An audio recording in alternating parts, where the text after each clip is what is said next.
Councilmember Srebnick. Here. Mayor Baker. Here. Deputy Mayor Herbig. Here. Councilmember Smith. Here. Next item on the agenda is the approval of the agenda.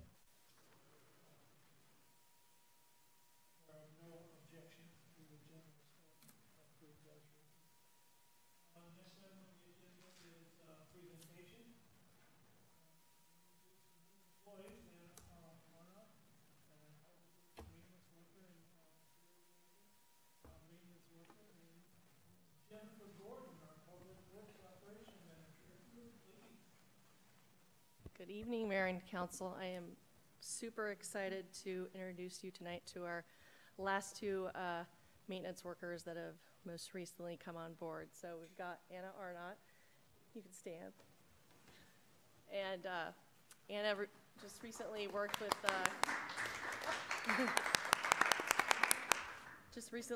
with the city of Clyde Hill, and prior to that she was working in construction. So we're super excited to have you here, Anna. And then we've got Geiger, who is filling the part-time parks position. So he mostly will open parks on the weekends and then a few hours during the week. Gary is a Kenmore resident, and he has done some part-time work with King County and also worked at Inglewood Golf Club. So we're very happy to have Gary. But they're getting on easy. I miss them again. Oh, I'm sure that we'll have lots of time in the future. So thank you very much. I'm really excited to have you guys here, and welcome to the Kenmore family. Yes, welcome. It's a great group of people. We're glad to have you. All right. I think I'm next on the agenda too. You are. Donation of materials, construction, installation of Come on, you can come to the table. and Ms. Hayashi.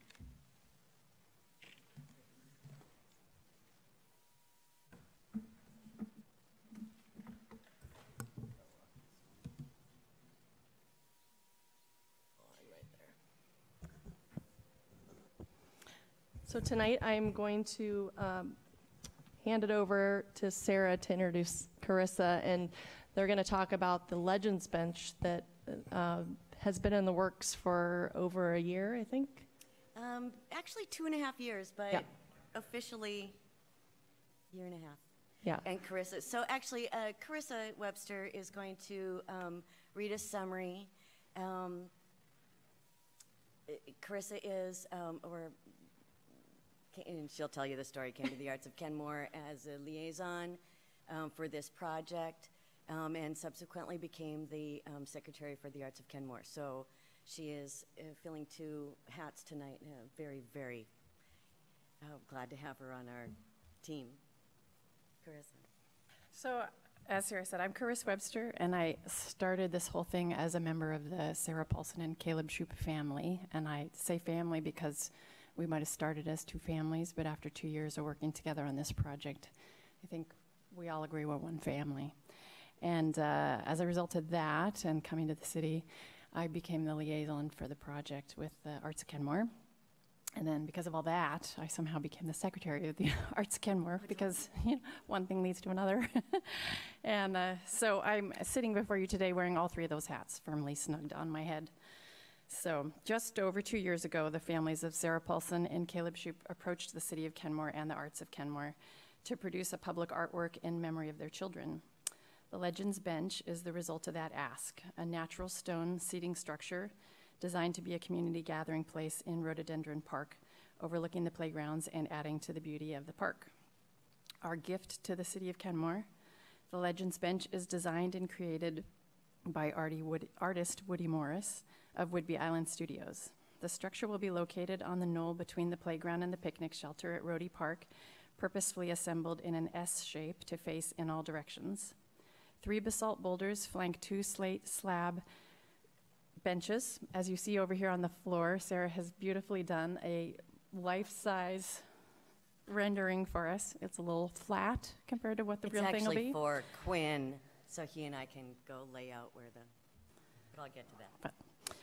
So those benches are secured with stainless steel pinned brackets, and precautions have been addressed to adhere to ADA guidelines, safety measures, and water runoff within the confines of the design and the materials. We estimate the current value of this public art to be $30,000. The city's park department has agreed to manage installation of the 10 by 22 foot oval base foundation of compacted gravel and assist in the structure's installation this month. The city will assume maintenance of the bench following the installation. This citizen-driven public art project has been produced under the Arts of Kenmore Fiscal Sponsorship Program, managing financial transactions, tax deductions, IRS reporting, and liability coverage according to 501c3 status, and project management from ideation to installation. We would like to invite you to our unveiling of the bench on May 5th at 1 o'clock at Rhodey Park. On behalf of the families of Caleb and Sarah, we would like to thank the city for their support of this project. From embracing our need to be different and directing us to the Arts of Kenmore, to approving our choice of location and taking on the base installation and ongoing maintenance of the structure. We are so very grateful for your support and hope that in the spirit of both Sarah and Caleb, the bench will bring friends and families together and strengthen our community for years to come. Thank you. So I'll just add to that, yes, the template over here I have made for Quinn, and he and I next week, or actually probably this week, we'll meet over at the park, lay this out so we can determine where the foundation needs to go and where exactly it'll go so it won't affect the sprinklers. Quinn fortunately knows what is about 6 to 10 feet down below the whole, actually all of Kenmore. He knows where what is about 6 to 10 feet below everything in Kenmore. So very, very fortunate about that. So the other reason we just laid it out tonight is just to give you the scale of this project. Each of the boulders are about 850 pounds, so not quite a ton each. Not quite a half a ton. And then the blue slate benches in between will be about 4 inches. Their names will be across the side, and then a saying on or the side of the bench and a saying for each of them. The name of the bench is, or the structure is Legends Live Forever, which was a motto of Caleb's, and a quote from what movie? A quote from a superhero movie. Heroes may die, but legends live forever. I think the original quote actually goes back to like Babe Ruth or something. It's older than that, better. but we just liked it because Caleb and both Caleb and Sarah were very community oriented, very much people who put their friends and their family in front of their own needs, and those are exactly the sort of people who do continue to live forever, who are role models for all of us, and so we do feel like they were legends, even though they weren't president or I mean they were the exact sort of community members we all should be. Does anyone have any questions? Thank you so much for your support on this project. Yeah. Mayor, Thank you. before we go, I think that we just need to have the council approve and accept the donation.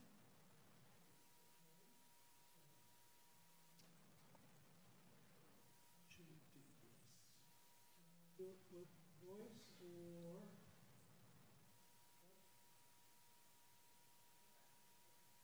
Do a motion, or you can at least, or just say, are we all in favor? Objections to receiving the donation? Hearing and seeing none.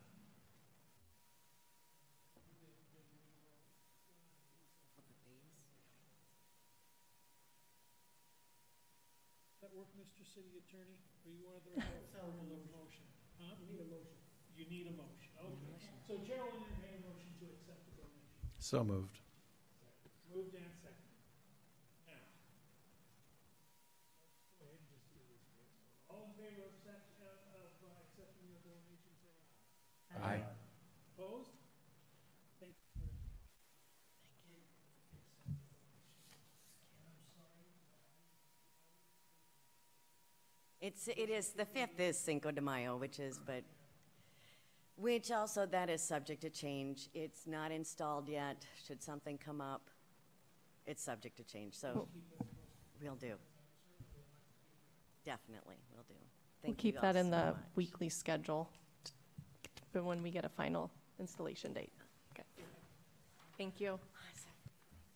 Thank you very much.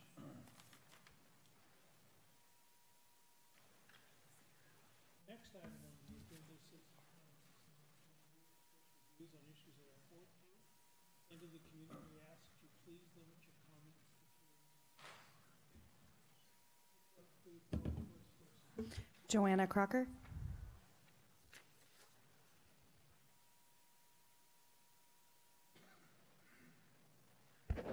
Good evening. And tonight I'm going to offer 2 huge gratitudes. I'm not going to. Oh, I always forget this, sorry. Joanna Crocker, I live at Inglewood East in Kenmore, 7301 Northeast 175th Street. The first gratitude is to all of you right in front of me, all of you, for all the time you've spent with all the zoning overlays and all the people from the parks and also to the Planning Commission. And I became really grateful when I went down to legislative session the last few weeks, and we got through ESHB 1582, which is a bill that establishes some basis in law for rights of the homeowners in the manufactured home parks, and especially, Nigel, thank you for your part in some of that. And the second gratitude is from a completely different source, and it's from Cascade Canoe and Kayak Racing Team. I just spent the afternoon with those athletes. And when we moved up from Renton, Kenmore gave us our first home. And there were a couple of people who are right here, and I'm looking at them, who made that really happen. And Rob, it was an inspiration to me to see you out there in your canoe with your family. And it's one of the things that made me want to really be involved in helping the sport thrive, and especially your son making it to World Championships. And Americans hardly ever get that. And Mayor Baker, through you to your wife, who actually, I think she baked cookies and stuff for us, and I know she went to some races, and you have to track all these numbers. You've got 10 athletes, each one's in 4 different races, and there's 7 lanes in each race, and you'd have boat numbers, and she had it all wired.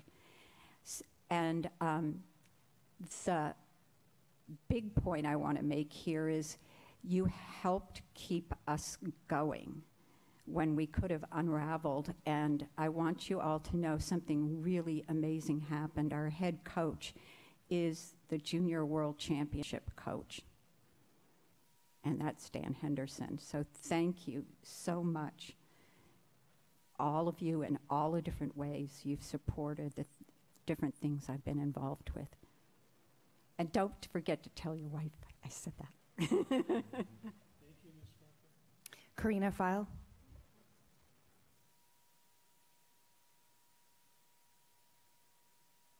Hello, my name is Karina File. I'm a resident of Kenmore. My address is on file.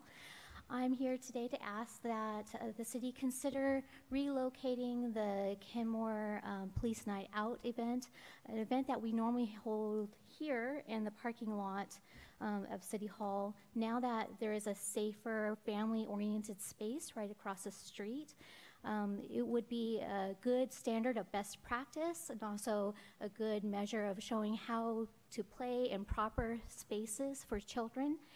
And our police do work with our schools throughout the years with our young children and teaching them how to play safe. And I believe that our police would probably work with the city and our concerned families to relocate this event in a safer space.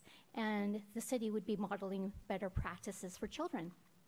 Additionally, the event does happen on a night of elections. And unfortunately, it's a conflict. And because our city has only certain access points for accessibility that pushes out the accessibility pathways for our voters dropping off voter pamphlets. And so this would serve to remedy two issues at the same time. And so I hope that you strongly consider this opportunity to grow with our city and create safer, healthier spaces for our events, for our families. I believe that it also would grow the event. Thank you.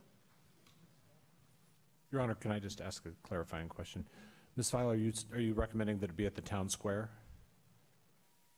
Yes, I'm Okay. recommending that it All right. be at the Kenmore Hangar Building, maybe the splash pad area. That Okay. does have the feel of natural boundaries Okay. and works well with other events. Thank you. John Hendrickson.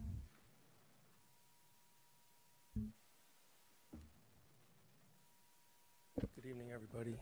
John Hendrickson, Kenmore, Washington. I'd like to speak to the council about general principles of government first, which is smart government, and the principles of civic virtue.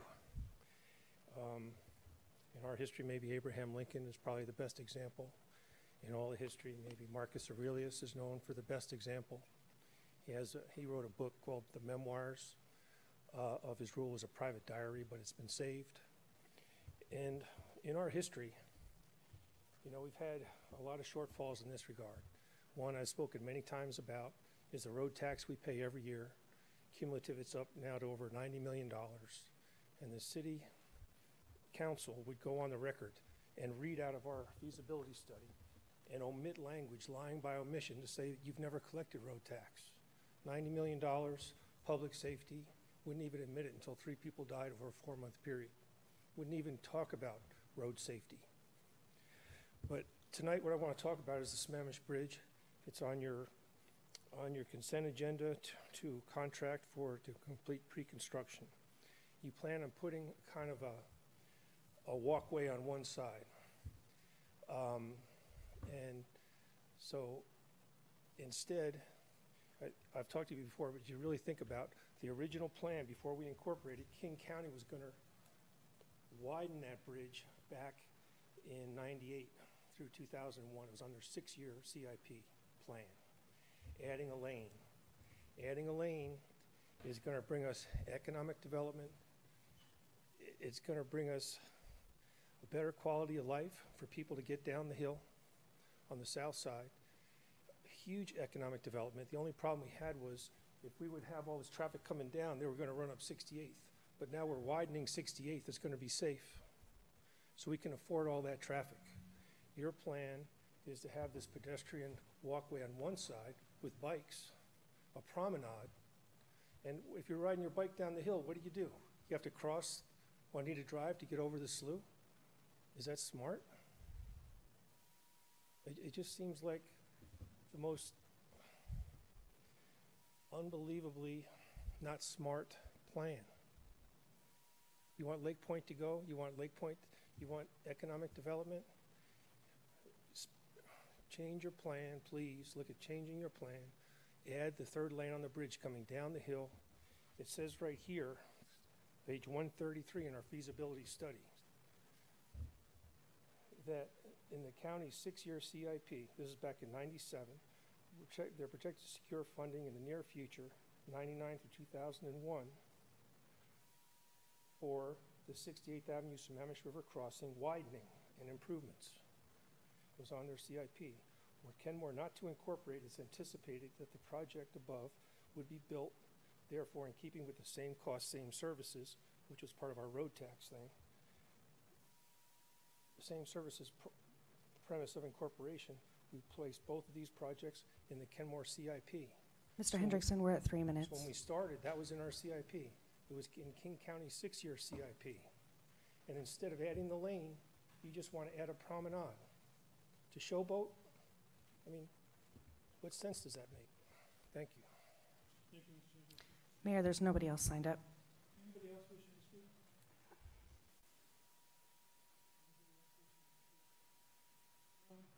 Ms. Coughlin, thank you very much. I'm certainly glad for your continued involvement in the kayak program. Glad to have you as a paddler here in the community. Glad to see more of you on the water. Ms. Fowle, thank you very much for your comments.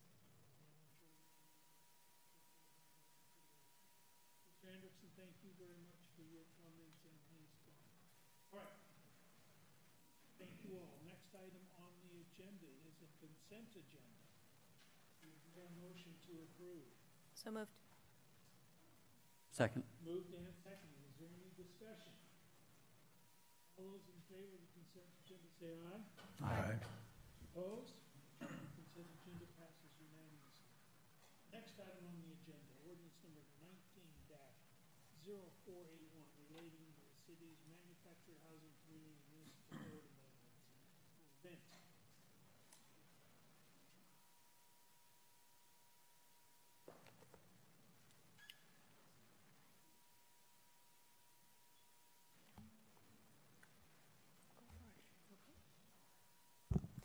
Good evening, Mayor and City Council members. On March 25th, you held a public hearing and began deliberations on the draft municipal code amendments related to the city's existing manufactured housing communities. And after discussion, you tabled consideration of both the ordinance and the companion resolution until this evening. The ordinance and the resolution, which is the next item on your agenda, reflect the direction you provided to us in the fall of 2018.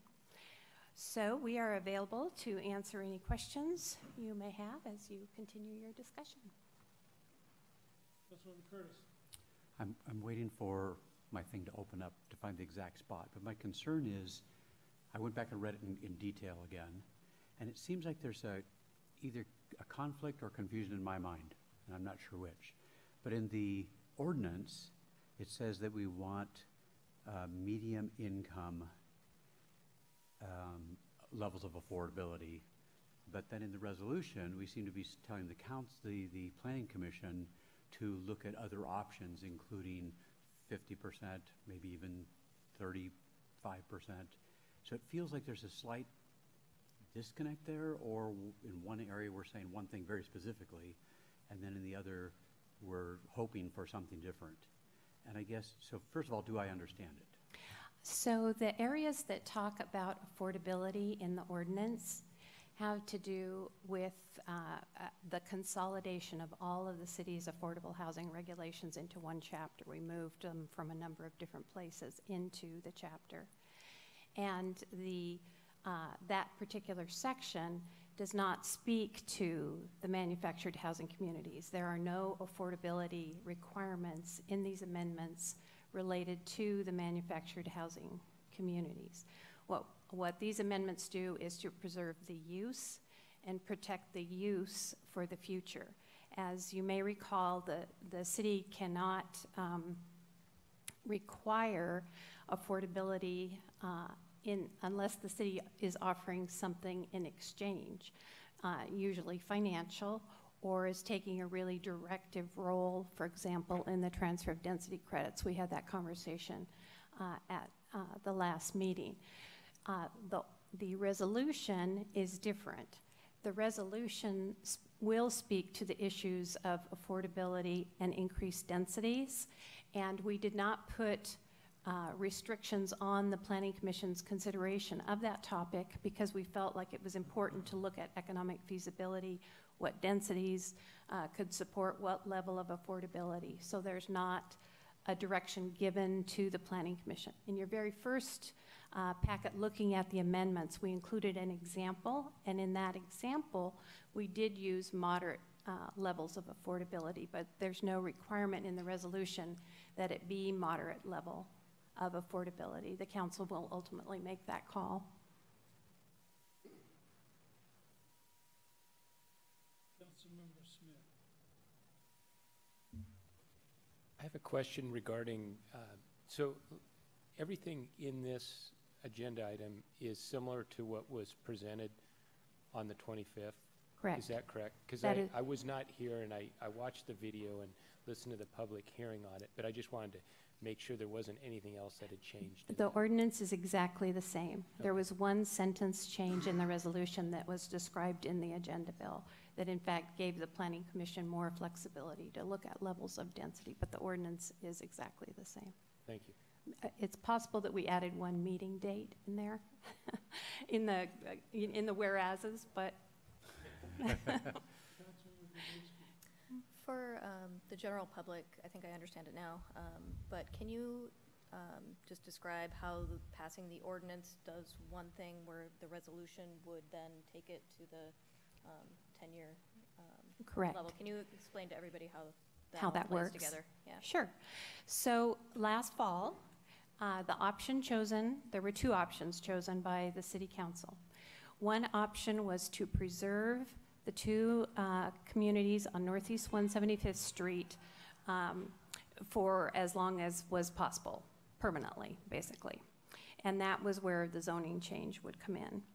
For the 4 parks north of SR 522, the idea was that they would be preserved for a period of 10 years, at which point an upzoning, in other words, an increase in density, with corollary affordable housing requirements would be put in place. The ordinance rezones all of the communities to this new zone, MHC.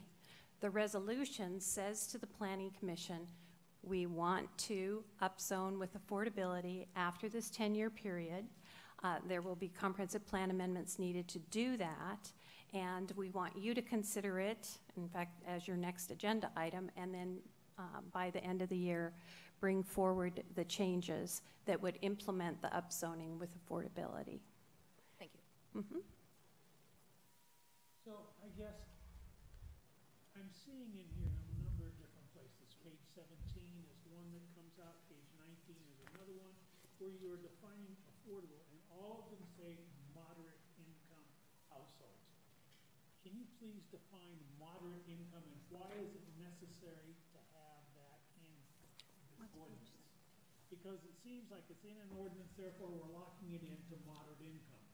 And I don't see a No. number associated with it. I can assure you that we are not locking anything in through the ordinance to moderate income unless it was pre-existing in another area. For example, in the Juanita, there's some Juanita information, there's some downtown information, there's some information from the TOD, all of which were pulled into this new chapter of the zoning code. So there may be references to other levels of affordability, but those do not address the manufactured housing communities. I understand, but we're also incorporating this with what we're passing. These changes are being incorporated into this new ordinance that deals with manufactured housing and other. Correct, Okay. but So why does moderate income have to be there? so could you point me specifically to this? Page 17. Okay. Down at the bottom, affordable, Right. 25% of the total number of units in the development shall be moderate income affordable housing units. Correct. That is, if you look right above that, this is a section that deals with downtown residential and downtown commercial zones. That's pre-existing language in the zoning code. So there were not amendments made to that, except in defining the definitions. So we're not imposing new requirements. It's just a restructuring of the chapter. And we pulled all of the definitions to the beginning of the zoning code. It is new because you've got strikeout in that same paragraph, and this being underlined being new text. Right, but if you look on the next, the strikeout text, housing shall be affordable to those who make equal to or less than 85% of the King County median. Okay, so we struck that text, and in place of it, on it's the very next sentence from what you read. So the bottom of page 17 onto page 18. So we struck out that sentence and instead went back to adding a new definition, which is at the beginning of, I think it's at the beginning of the ordinance. I'll have to find the exact page, where we defined affordable housing, and then this actually would make it lower, because instead of 85%, it's 80% in the moderate income affordability definition for downtown, but that parcel is, the relevant parcel is already developed. So we did not think that that was a significant change. Does that? I'm sorry, I guess I don't see 80% moderate income as being affordable.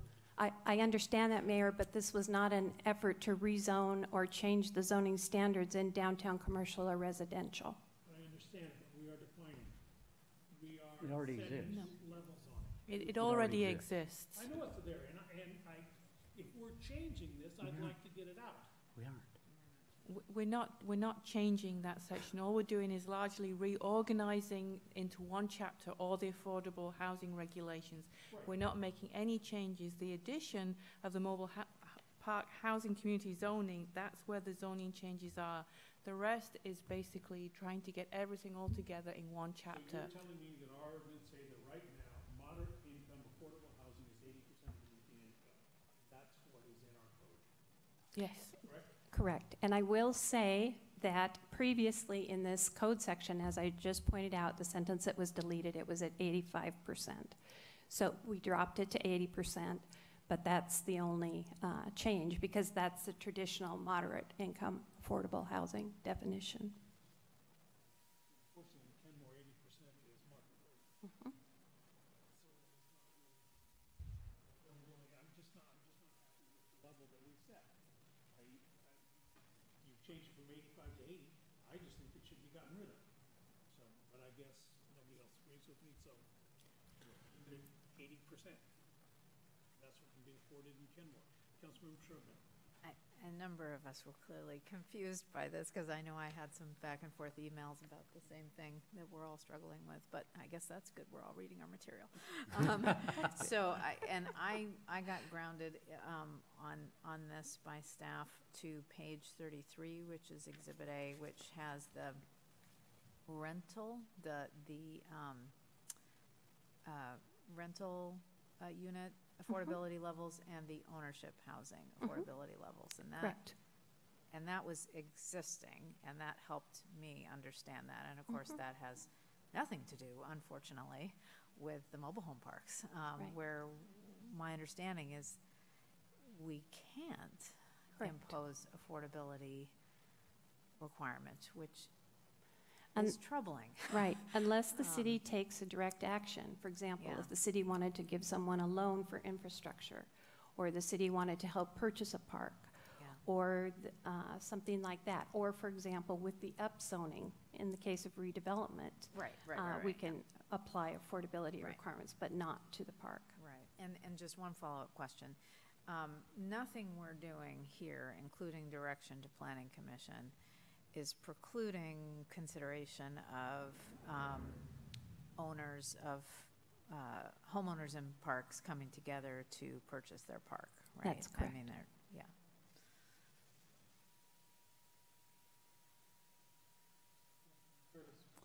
So going back to the section 18.77.020, downtown residential, downtown commercial zones, and then the section under that where we're talking about moderate income affordable housing units.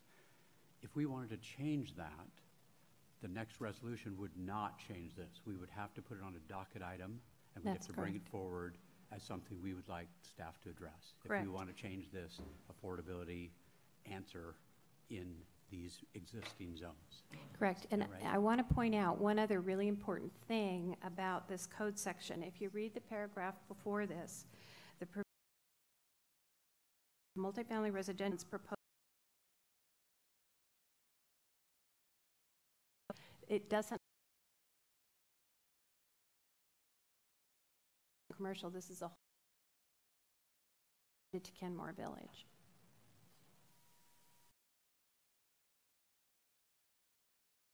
Clarify itself applies to all of, to be completely clear, treats them all the same. Correct. Okay.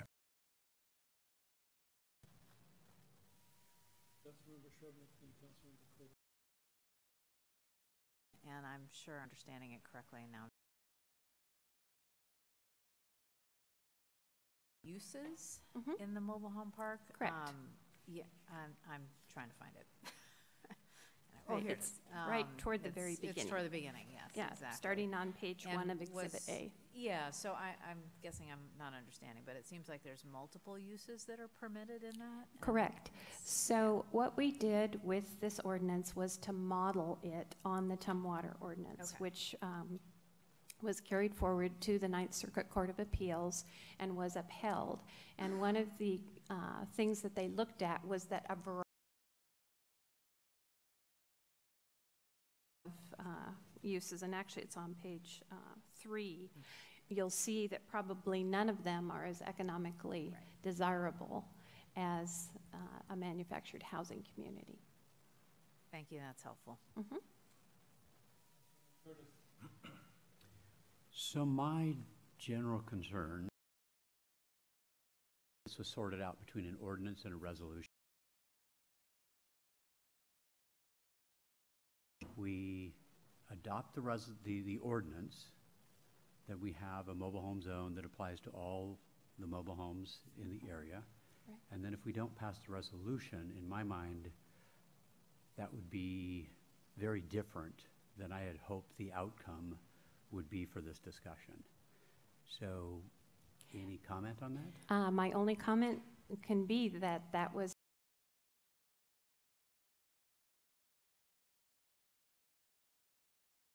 required. So putting the MHC zone in place, the assumption and the purpose of the resolution is to reassure the property owners that that the upzone and the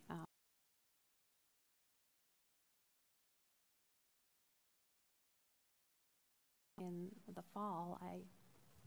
I can't speak to that. So what would be some of the implications if we did not pass the resolution? So we wouldn't have the planning commission do in the downtown area.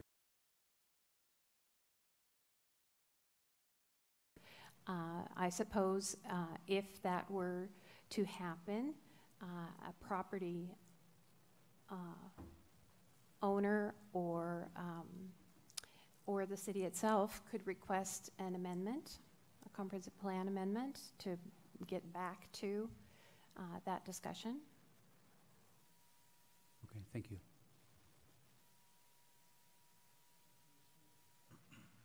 On a slightly different note, I have a question, and this has to do with the notification process, and I remember we discussed that, and will that be taken up by the Planning Commission? Is that, or when does that occur? I'm not sure which. So this was a discussion about notification for potential buyers within the mobile home communities so that they know, they understand, one, about the 10-year possibility of what changes, but also a further discussion about the fact that they can be developed. The property owners have been following the process. I know that for certain, and the homeowners. Buyers of the property. So an additional Kenmore notification that was outlining what was happening on that. Sorry, but I don't remember that. Okay, so because I do think it's really important, and I think it's actually incredibly important, and the leases that I had looked at, the RCW was addressed at the very end, yet I think it would be very worth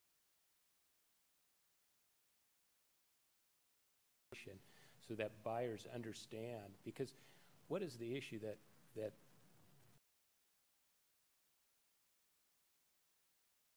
throughout this is, and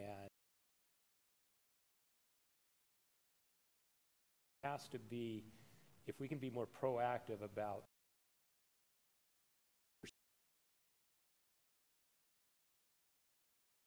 market risk, and they need to understand that, and it helps in this process for forward. Yeah, I think if the council wishes to proceed with that, that could easily be included in the amendments that would come forward with the 10-year upzoning, et cetera, with that action. Okay. So do you want to have that discussion at a later date, or do you want to have that? I'm concerned that it'll get lost in all of this, in this ordinance and happen. So what do you need? That you're interested in that, that's something.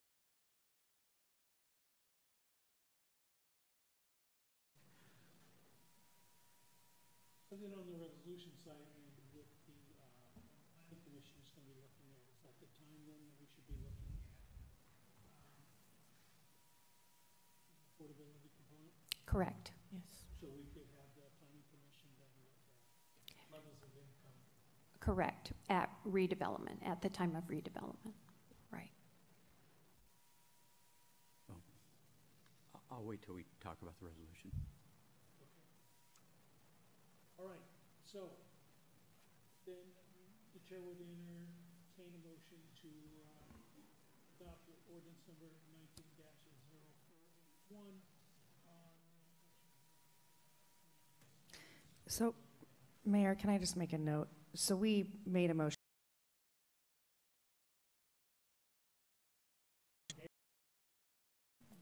If there's no further discussion,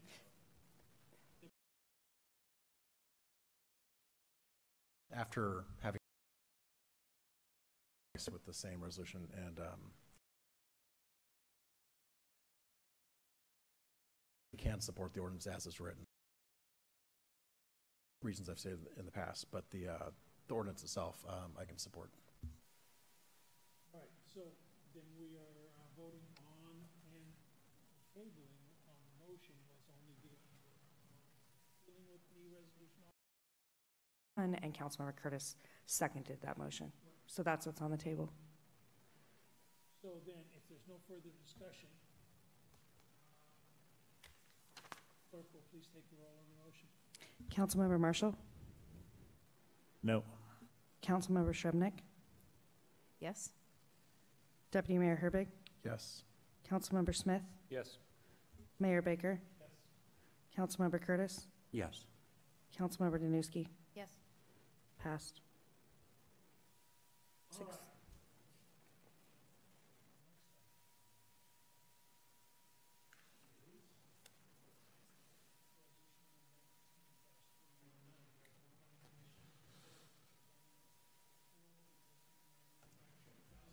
What we're asking you to do, so we're asking you to consider adopting the resolution consistent with your prior direction.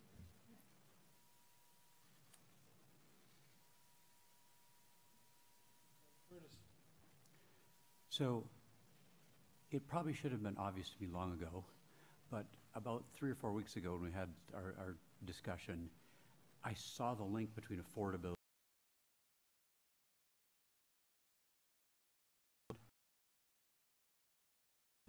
fourth paragraph where affordability, whether that's 50% or 30%, it's at least to increase the density, and that's part of what we're. Right. And so it might be 105 dwelling units per acre, it might be 163.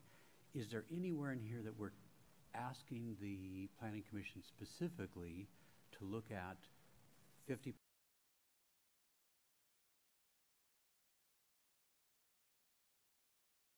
We're asking them to look at. It's not there, but certainly if the council wished to direct that, you could, or you can let them do it. I would at least like to have the discussion with the council, because I have no problem with density. Density in the downtown is what we want. It is close to transportation. It builds more amenities for the community. It does a lot of good things in my mind. And I'd be willing to put something specific. Please evaluate levels down to. Because right now I saw that the tables and things just showed 50%. I didn't see data or tables looking at less than that. economic feasibility at the 35% level was very hard to attain. If that almost always had to be subsidized, which is why that original analysis they did stopped at 50%. Right, but just because it's hard and needs subsidization doesn't necessarily mean we couldn't use an arch or other mechanisms. That's the option to look at it and not preclude it. Yeah, that's fine. Yeah. That's the direction you want to give the Planning Commission. Required to go to 35% if it's even economically feasible. That's not a problem. How much? Clearly, at that level, you are going to need subsidy. So what does that look like? Right. So yeah, That'll be general. You understand these are hypothetical they're analyses, models. but They're models, right?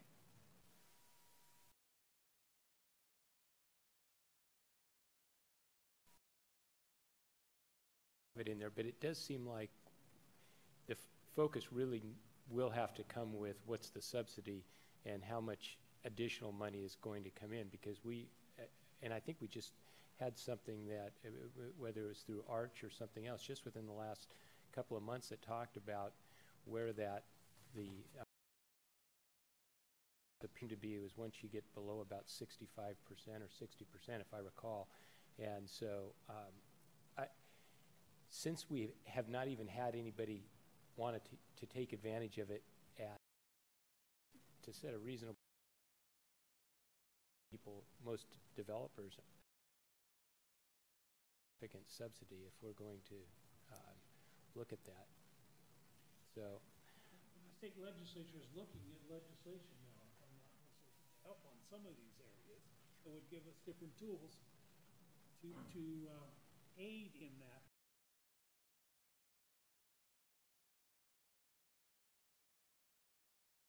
much rather have 50 or 65% and have it happen than wait around for another 15 years to get 35%.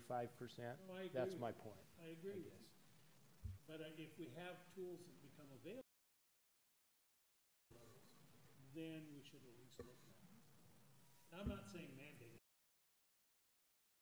Consider the possibility. Yeah, I don't. If there's ways for us to get there, that'd be great. I mean, there is a large senior population in 35% is it. Councilmember Kurtz. So about a month or 6 weeks ago, I went to the Housing Development Consortium afternoon presentation, and they work with Arch and a lot of other people, and they've produced or helped 48,000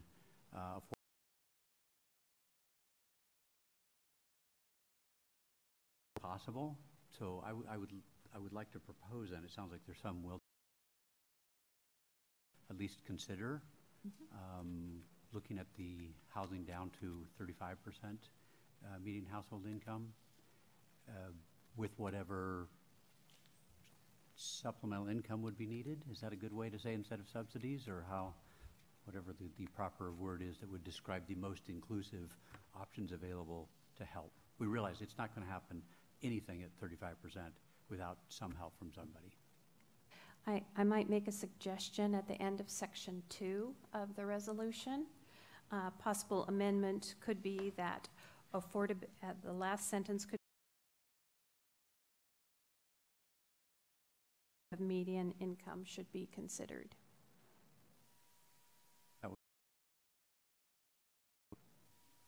So I'd like to make a motion with those precise words. I'll second. Okay. No. And that's an amendment, and, sorry. Yeah, well, yeah. That's what I. No? No. Can So it we just be an don't- amendment? We vote Right. to Yeah. add the item. Right. So we can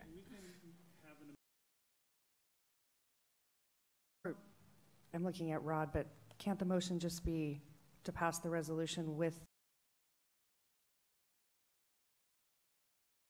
You got a motion then. Because City Council tabled the resolution specifically to this meeting to be considered. However, if the motion is to, that is the council's authorization to just go ahead and not take the motion off the table, but to pass one in its place. Right, but we don't have a motion on the resolution yet. Not yet, not with the additional language. So I was going then for the resolution on, the motion on the resolution, and then amending that, or,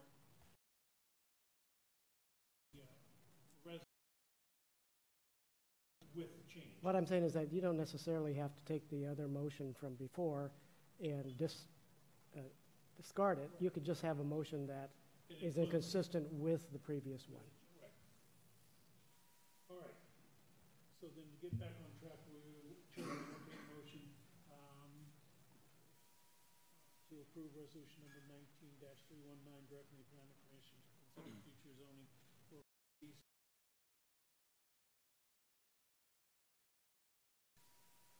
section that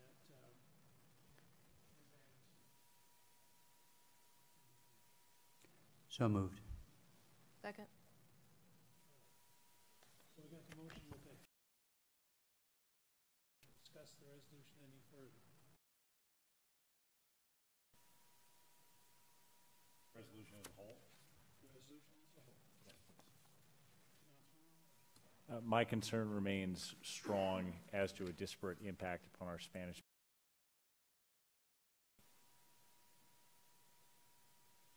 Anybody else?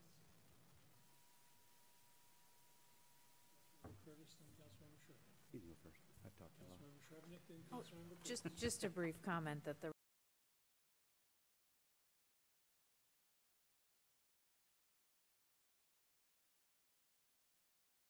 recommendation. Which we then have the option of going with or changing, modifying, scrapping, so. Correct. Councilmember Curtis? So I would just like to speak in favor of this resolution. It represents 1.5 years of work on this, hours of planning commission, of public input, of input from the mobile home park owners, hours of council input, and hours of staff and legal time. And I think it's a good resolution to move us one more step down the line, realizing we still will have some work to do to analyze it and to come to some conclusion on the council. Councilmember Smith? I just have a question. If this does pass and goes to the planning commission, when do you expect it to come back to the council? So I would expect that the planning commission would take it up immediately as their next topic of conversation while it's still fresh for most of them. I think that it will not come back to the council until probably the end of the amendments. The topic to the council. The council wished to have that happen, but the comp plan. So that's the one piece that will be holding us up. Okay, thank you. I think the concern also is that we've worked on this for some time, and it would be nice if this makes their recommendations. At that point, we could hold the joint meeting, but everything would have to kind of be held until. Right. All right. Any further discussion on this?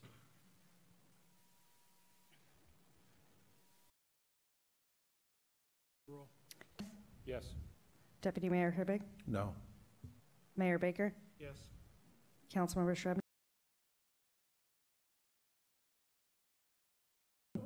Councilmember Curtis? Yes. Councilmember Danuski? Yes. Passed. 5-2. All right. Next item on the agenda, 479, designated amending chapter 3.65 of the Kenmore Municipal Code. Good evening, Council. Family tax exemption in the T We've had this opportunity to have this discussion with you maybe the fourth or fifth time.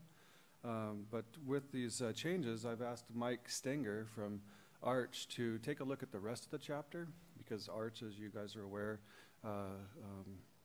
regulates most of the chapter for us, and so they have practices in place, and we just wanted to make sure that some of the code that are in place allow. In addition to that, we took a look at some other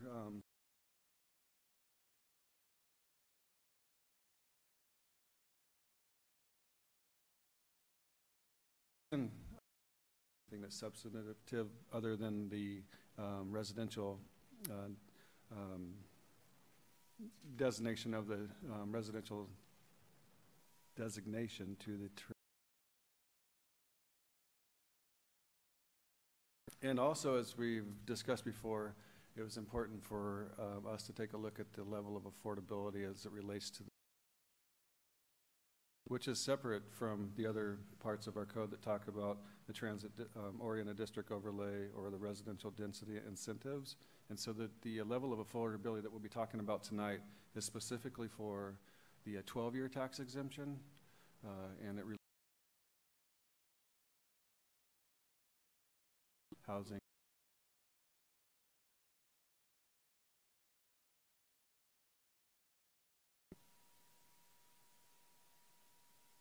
What if we wanted to go to the 50% level? So this level of affordability is at the council's discretion, or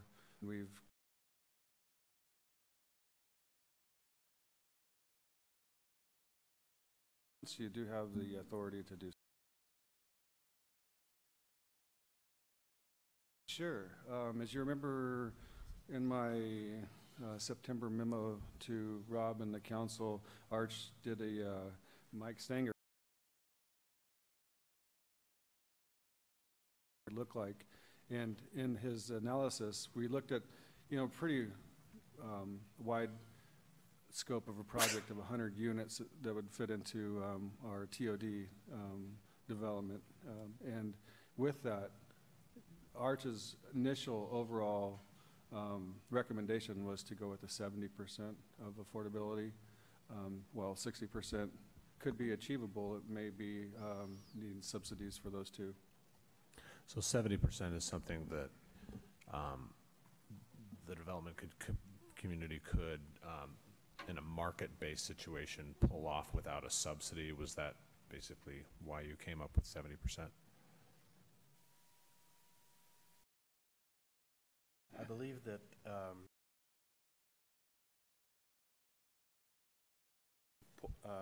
indicated that the 60% median was feasible. That is without, any kind of extra subsidy. And the value of the tax exemption itself comes with the TOD incentive, assuming that those two things are working together, and that value is to the developer is the value that the public gets.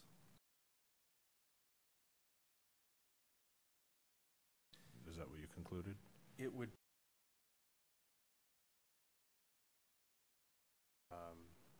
It's not an exact science. It involves some assumptions, and conditions change over time, and we can continue to evaluate that. Again, I apologize if I'm. Is the 60%? It's also, isn't it also related, the feasibility of that? Units that need to be at that. Are those two things not linked? They are correlated. When you take advantage of the 12-year tax exemption, there's a requirement to provide 25% of the units at affordability, at the 60% affordability.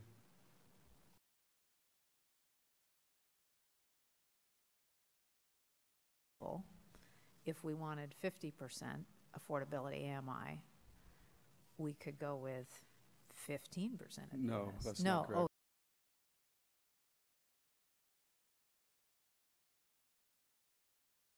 Percent in the code, and when we looked at it in 2013, council increased it to 25% of the units. But that has implications for how low you can go on the AMI. Yeah. So, yeah. Councilmember Smith? So my comments are similar to what they were on the prior resolution. I just feel like we have, well, first of all, we saw what at Kenmore Village when they developed over there, how when we tried to lower it too much, the gap in what they wanted, how they were going to decrease the purchase price was significant on a per unit basis. And my fear is that, you know, 50% is great, but we really run the risk of not then having anything happen because we're too idealistic about what we want to see happen. And there's nothing that would prevent us in a few years if 60 back and change something, or maybe we're getting all kinds of development at 60%. Now we can say, you know what, let's drop it to 50 or let's drop it to 40. Or, you know, there may be other mechanisms that come forward through the state, through state action. So I would highly recommend we keep it at 60 because I think we're going to, if we drop it, I just think we're going to diminish our odds of seeing anything happen. Kind of a question / comment. So I think Brian pointed out that you're adopting the policy, but you'll approve it project by project. So you can, as a project comes in, you can approve this request or not. And so possibly when a project comes in and you have your minimum established at, say, 60% at 25% of the units, maybe during that time you can push back a little bit and say, ask for a little bit lower a little bit lower percentage of M. Is that a possibility where, knowing that you're approving it project by project, can you ask for a little more at the time of an application? I would think the answer to that is yes, because the council doesn't have to approve the 12-year tax exemption. You could always, you could require the 8-year tax exemption without any affordable units. And so if that's the case, then you should be able to. You can always ask. Yep. Yeah. It's a voluntary program and it's a contract. It's not Councilmember Curtis? So I agree with Councilmember Smith that we should leave it. I remember this discussion before. And I sort of see the TOD like years ago. I'm willing to invest in Kenmore. And the TOD, it sort of sat and languished, and it feels like we need to do something to stimulate it. And once somebody's in the door and things are going along, then we can always change the rules. So we don't have to offer exactly the same deal for everybody going forward. But the first person, I think we have to be careful to not. Nobody will come. That would be the worst thing for us.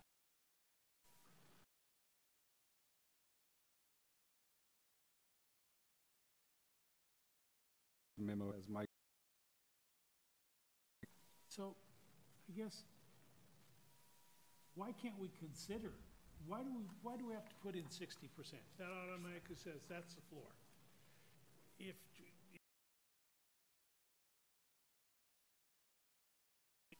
I'm not saying it's mandatory 50%, but I would hate to think that because it's printed in the resolution, it's printed in this, that it would be limited to 60% and nobody would look at 50. Similarly to percentages as they come forward to you on a case-by-case basis, as long as you're staying within the levels of the state law, which is the moderate income of 85% and 80% for low income, you can change, those percentages. And so if you wanted to go with the 50% and look at it as a case-by-case going forward, you're more than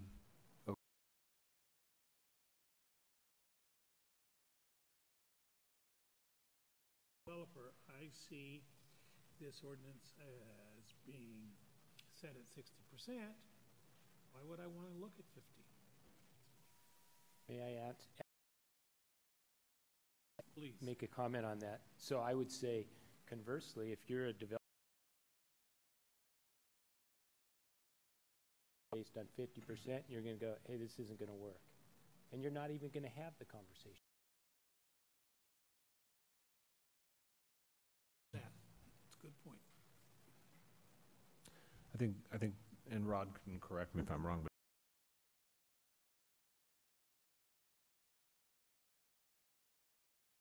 the ordinance. Rod? That's true, yes. I was looking at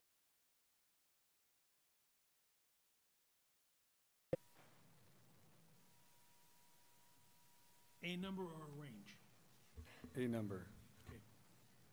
Councilmember Shrubby. Just a quick support for Curtis also said. I think it's a bit of a dance that, you know, right now we're losing opportunities to have affordable units go in because nobody's taking us up on these, and you know they can just go with the 8-year and no affordability requirements. I mean, we have the TOD in place, and people basically aren't using it. We're not getting affordable units today, so.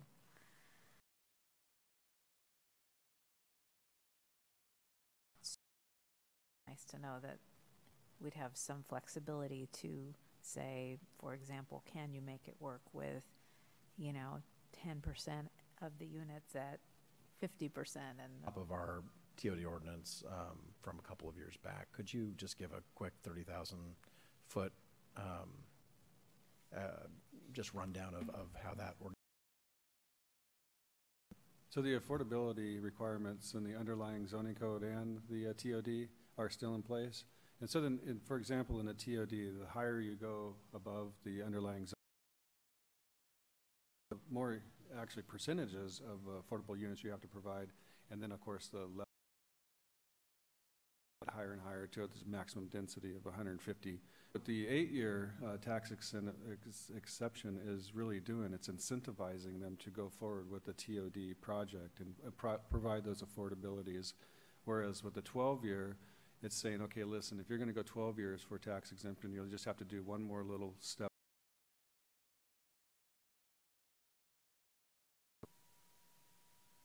And I wanted to hear the Deputy Mayor's comment or response to Councilmember Shrubnik.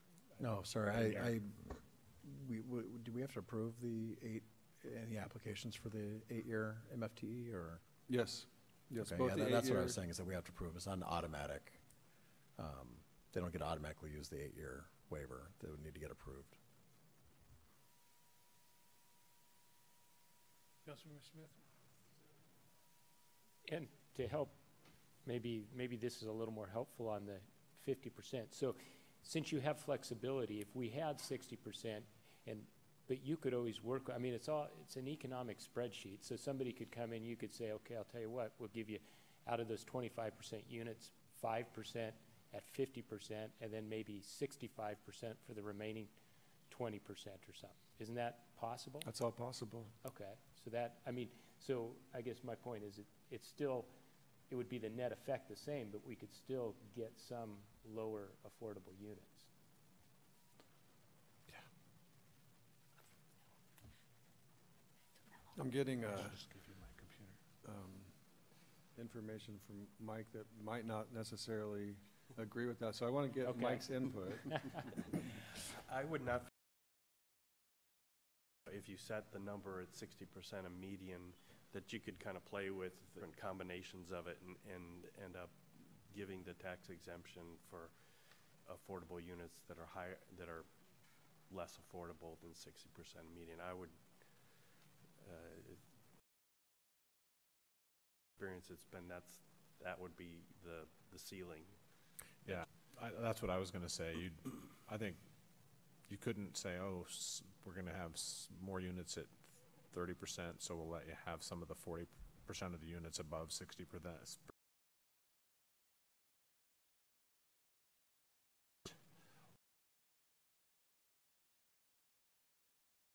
we said some 5 units had to be at 50 and the rest were at 80? We did.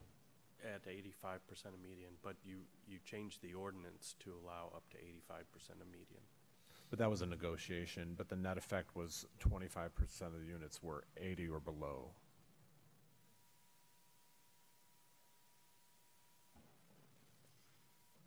See at least what we can do to make things more realistic and affordable for people. And yeah, I mean, certainly it's a developer's going to want to do the most economically advantageous thing for themselves, but at the same time, in current market conditions, we don't know or have a crystal ball precisely as to whether a 50% would totally disincentivize somebody from coming in, and by the same token, you could give time on that to see who would come in or what would be able to work in that time. So I definitely have sympathy for the mayor's concern about making it more, trying to do what we can do to make it more.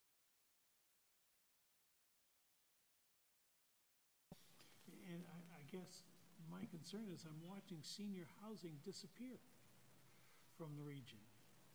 And there are a number of seniors that are at the 35% level.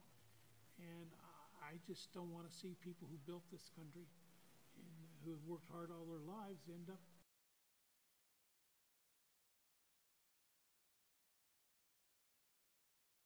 trying to get the affordability level down to where we can keep them here. Councilmember Smith. You know, I just wanted to remind us, we did have Eric Clark, who's a developer, and his partner came up and they spoke to us and they talked in quite a bit of detail about, they looked at the TOD.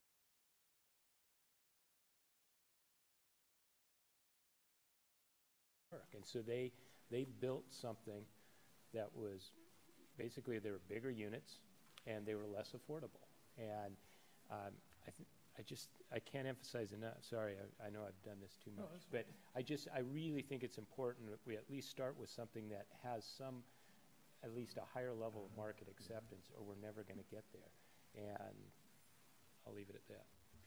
Does TOD go to 73rd? Yes. So then the proposed redevelopment then of St. Vincent's is in the TOD. Is in the TOD with a couple of hundred units affordable down to the 35% level. So there are developers out there that can do it. Deputy Mayor. I'm sorry, I just wanted to, I mean, that's builds affordable housing for a living. That's not a for-profit developer. It's kind of apples and oranges. You know, I share the mayor's concern about wanting,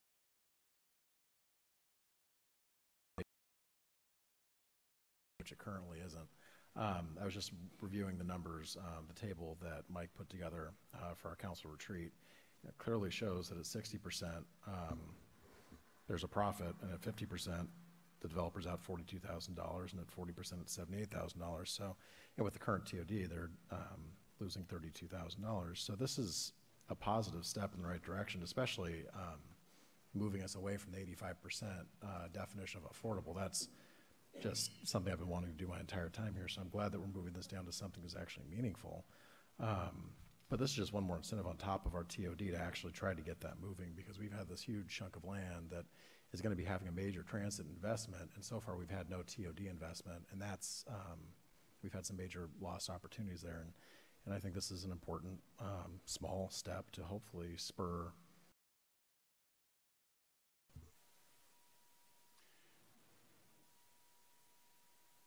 Was that a hand up? Yeah, I was going to make a motion to approve. 15 dash.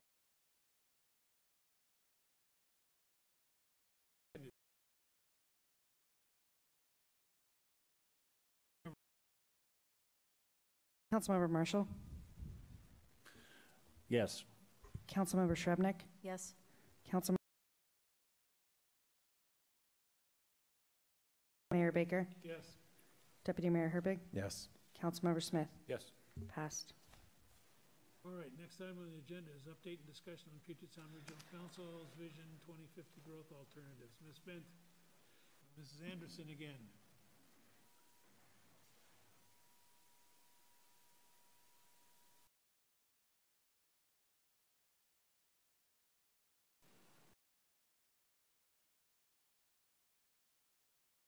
Again, Council.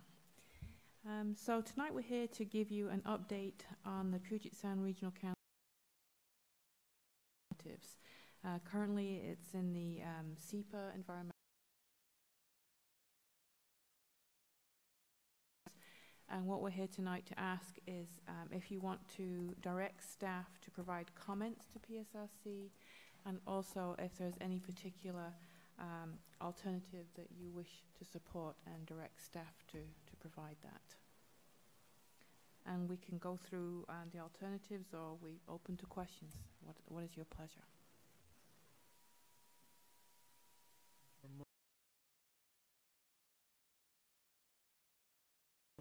Sure. So the PSRC is evaluating 3 alternatives.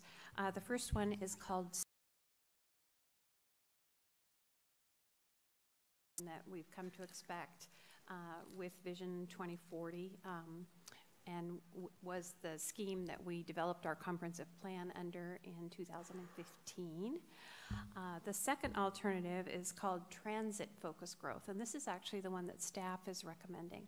And what it does is it sort of redistributes the future growth in the region to focus more in areas where there is transit. So whether that's BRT or light rail, or it even mentions the ferries. So the idea is that you growth in areas where there is going to be transit. And then the third alternative is called reset urban growth, and this is very different. This would disperse growth throughout the 4-county region and not focus it so much in particular metropolitan cities. It would move some growth closer to the urban growth boundary. So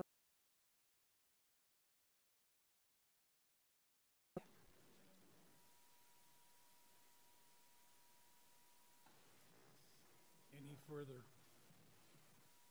Councilmember Curtis. I really like the transit-focused growth. I think it would fit what we have in mind for Kenmore, that we've got the TOD ready to receive.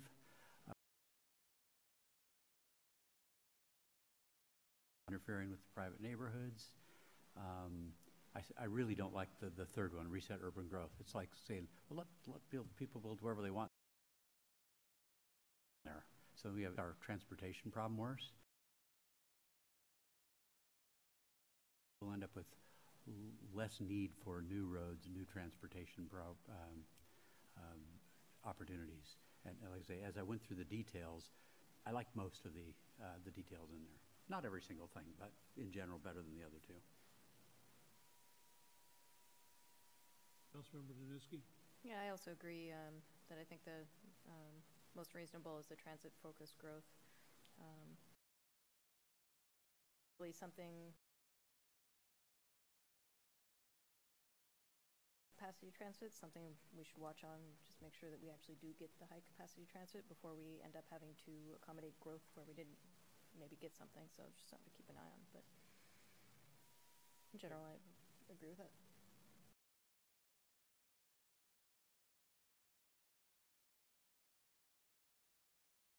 Councilmember Shebrick. I agree conceptually as well. I think certainly that transit-oriented growth is the best for the region in many ways that you outline, or that they outline in the table. The one concern that I have, and I just want to make sure that we're all on the same page, so this does not lock us 22 that would need to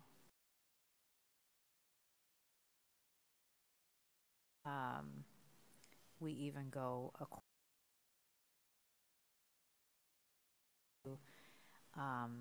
to the north along the distance of 522. That would substantially enter into single-family neighborhoods.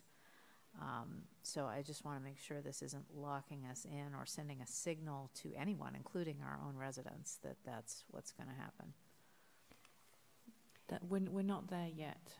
Yeah. So in terms of how that's implemented, this is not giving us any direction on that. So if this is the direction that this option the city endorses, and this is the direction then that PSRC adopts, then as Kenmore moves forward with its comprehensive plan and other zoning regulations, we will then have to make sure that we are consistent with that direction. But what that will look like and density and everything else, we're not there, and that this certainly doesn't tie us to any particular area.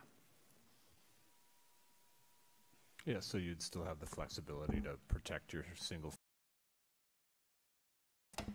Yes. Councilmember Smith. I know when this was presented last time, we discussed, is there a difference between the light rail and the BRT in how the PRSC would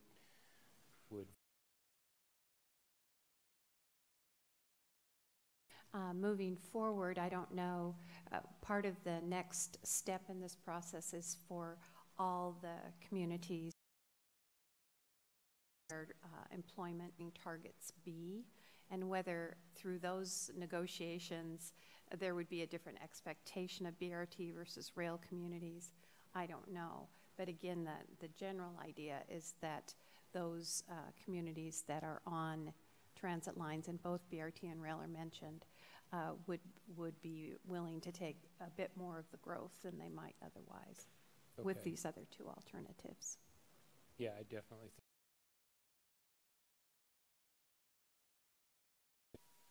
I just, as long as, like the city manager said, as long as we have some flexibility in where we can direct that. So that the growth, just to reassure what some of the next decision points would be, the growth targets are something that, as I said, are developed between all of the communities in King County, for example, and those come back to the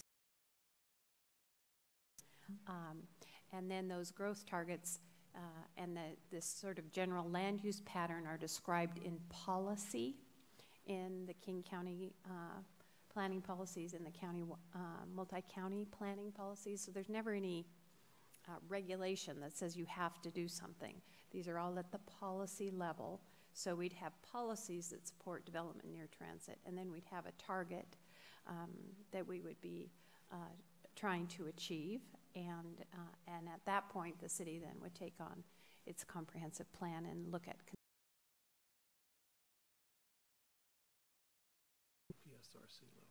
There are two levels. Multi-county planning policies are at PSRC level, and then those filter down to the King County. There's a whole layer of multiple policies, go down to King County, and then those come together. But those growth targets that come out of the county. Correct. Correct. So there seems to be general consensus then for staff to make comments on the transit-focused growth alternative. Am I reading that wrong? Is everybody in agreement with that? So we'll move.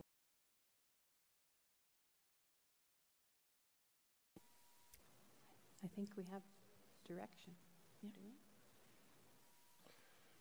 I think we can go with just a consensus. I mean, it's pretty clear. Yeah. There's any ambiguity here. I also know a couple of our neighboring cities that are going to be supporting option 2, and are there any objections to us signing on to a joint letter from several cities that support us option 2? No, I mean, if we're in agreement with option 2, I don't care whether, I have no objection to us signing on with other cities. It just increases our numbers.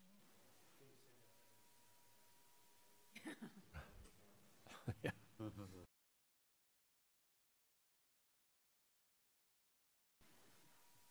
Okay. Thank you. All right. Next item on the agenda is staff report.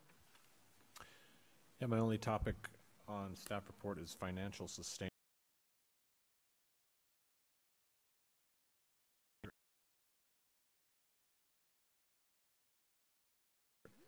Governmental Financial Officers Association. I read through that book. It's pretty helpful. It's a pretty quick read. It's not the most entertaining reading in the world, but it's, you know, so, but I encourage you to read through it. I don't agree with every single thing in there, but mostly 90% of it's great. And so definitely worth the read. And then also along those lines, we're going to have City Manager of Kirkland, Kurt Triplett, come and talk to you next Monday night about what Kirkland's been doing in the financial sustainability area. And then we're going to have Shoreline City Manager and Mayor come on the 23rd of this month. So the very next day after you hear from Kurt Triplett, you'll hear on the 23rd. I heard back from most of you, and basically the date that we're going to go with. I know it's back-to-back meetings, but in one way I think it's going to be good because the discussion with the City Manager of Kirkland will be fresh in your minds, and when you hear from the Mayor of Shoreline and the City Manager of Shoreline. So I definitely want you all there. Is there anybody that can't make it on the 23rd? Next week, right? Yeah. Okay. So I'll confirm that with the City Manager of Shoreline that we're going to have them. It's going to be 7 o'clock on the Tuesday the 23rd. Here? Yes. Yep. So actually it will be 3 people. Will be the Mayor of Shoreline, City Manager, and their Administrative Services Director will come. And they as you heard me talk about at the retreat, they adopted a financial sustainability plan back in 2014, and for the most part, they are following that plan. Also, still along the lines of finances, today is April 15th, tax day, and director's birthday is also on tax day. So, happy birthday, Joanne. And that's all I have. Comments? Councilmember Smith. Well, yeah, I would actually like to know from our city manager finance officer's booklet. No, you don't have to tell me that now. You can tell me later, but I am curious. And also,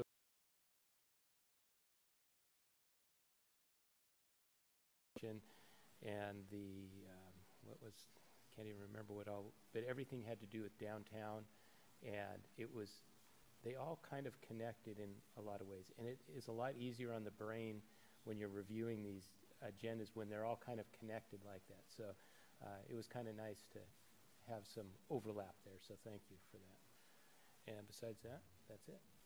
Councilmember Shrubnik. I just want to say that our waterfront activities are in full swing. Thank you, Joanna, for speaking to that. There are so many, I don't even know if I can remember them all. There is outrigger canoeing, there is canoeing and kayaking, rowing, SUP, and dragon boating, and I'm not sure if I got them all, but I hope that's it. And there's a park cleanup at Squires on Saturday in the morning, 10 to noon. If you're interested in helping out with that, we all benefit when our parks are in good shape. And there'll be a waterfront fair May 11th. And thank you to David's wife for doing amazing things to help our waterfront activities. Councilmember Marshall. Happy birthday to our finance director. Councilmember Danuski. Nothing to add. Councilmember Curtis. So I just wanted to give a little more information on the Housing Development Consortium conference that I went to. It was really fantastic. Really easy for me to grasp. So provide housing, allow housing, and provide and preserve housing. And they said good, reliable public transportation predicts family success. So transportation, we're working on that.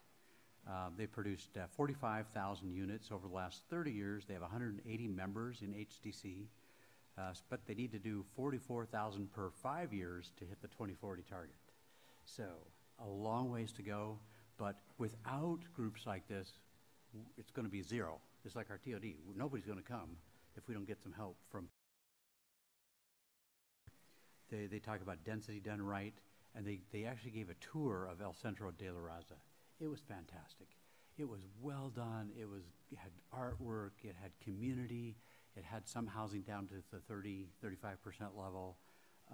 They have just done a fantastic job there. And at some point, I think it'd be worth, if other people haven't done it already, actually taking a little tour down there. I think it would inspire us of the more things we can do here in Kenmore. Deputy Mayor. I want to second what Councilmember Curtis said. I went on one of their bus tours probably back in, just guessing here, March, April maybe. Started kind of down the south end and went kind of all over the place and looked at a bunch of properties. And it was really eye-opening what people can do if they put their mind to it. So other than that, I have nothing to add. I was at a groundbreaking today and spoke on the groundbreaking for the bus rapid transit route, the BAT lanes up in Bothell. So we're actually starting to see work on this project. And hopefully it will stay on track for opening in 2020 through Bothell. So that is now under construction. So I was glad to have that opportunity. Also, National League of Cities came to town last week for a Seattle Policy Roundtable.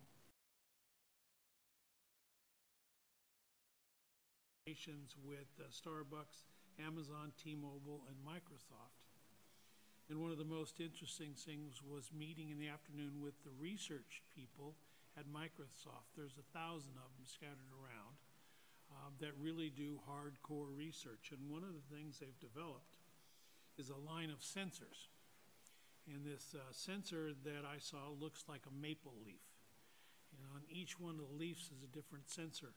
And the one that I was looking at had, I knew I was going to forget, the ozone, sulfur dioxide, particulates, and a couple of other gases.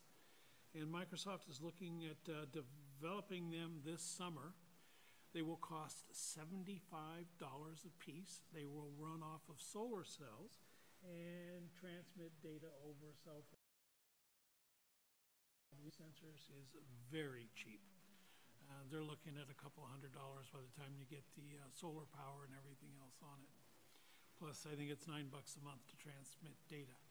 So I was thinking, boy, it would really be nice if we could get to 22 around the asphalt plant. Did you already volunteer? I did. And they're interested. So I've got contact information. We'll be in touch with them here in the next month or two and get them in touch with the appropriate city people to see if we can. All in all, it was pretty interesting. We had a tour of the spheres downtown, and so it was amazing to see all of the plants they have in there. But in any event, there was a lot of good information I got off of that, and I was glad for that. So,